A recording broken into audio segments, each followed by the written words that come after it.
নজর রাখবো পরবর্তী সংবাদে।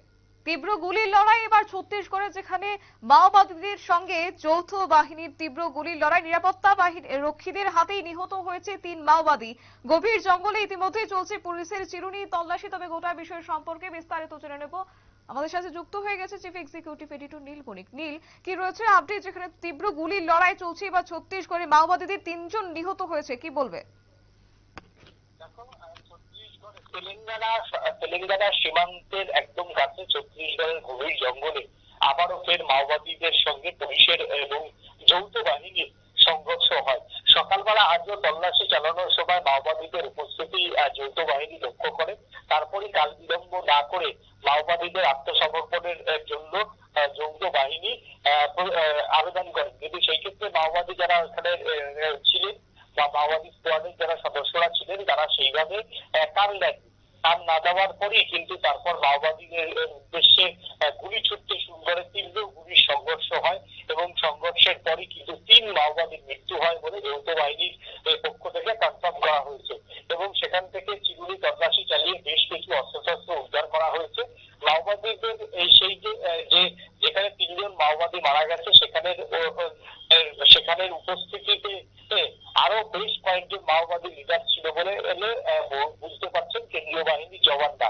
কারণ পারিপার্শ্বিক যে সমস্ত তথ্য প্রমাণ, সেই তথ্য প্রমাণ দেখে বুঝতে পেরেছেন অন্তত 15 থেকে 20 জনের একটা মাও স্কোয়াডের দল সেখানে ছিল এবং তারা কোনো অ্যাকশনের জন্য তারা সেখানে জমায়েত করেছিলেন।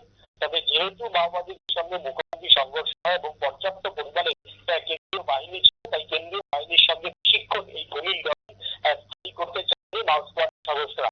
এবং শুরুতেই যেহেতু 3-4 জন মাওবাদী 3 জন মাওবাদী মৃত্যু তারা দেখেছেন এবং বেশ কয়েকজন মাওবাদী হয়তো আহত হয়েছে, তার জন্য কাল বিলম্ব না করে তারা সেখান থেকে চম্পট দেয়। চম্পট দিয়ে গভীর জঙ্গলে গা ঢাকা দেয়।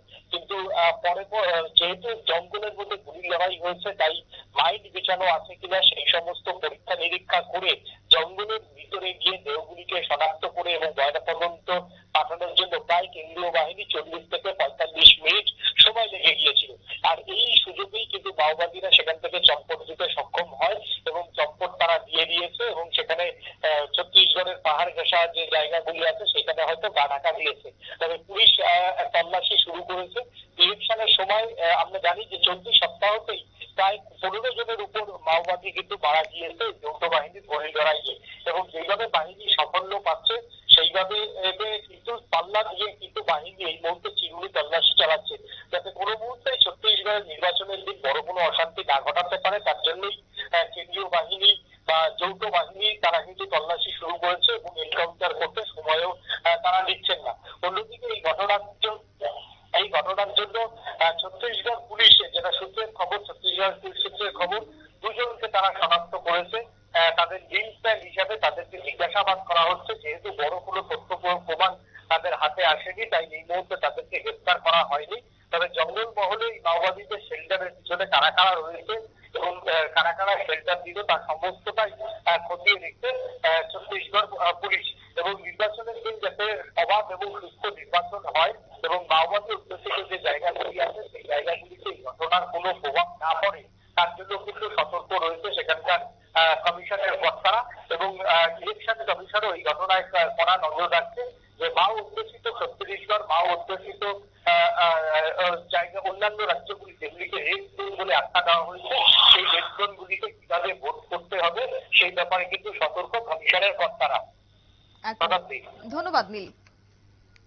বিস্তারিত তুলে ধরলো আমাদের চিফ এক্সিকিউটিভ এডিটর নীল বণিক। এবং এক্ষেত্রে বলা যায় যেহেতু লোকসভা নির্বাচন সামনে রয়েছে, তাকে কেন্দ্র করে এবার ছত্তিশগড়কে মাওবাদী মুক্ত করতে কোমর বেঁধে মাঠে নেমেছে প্রশাসন এবং তাকে কেন্দ্র করে আজ লক্ষ্য করা গেছে চিরুনি তল্লাশি পুলিশের।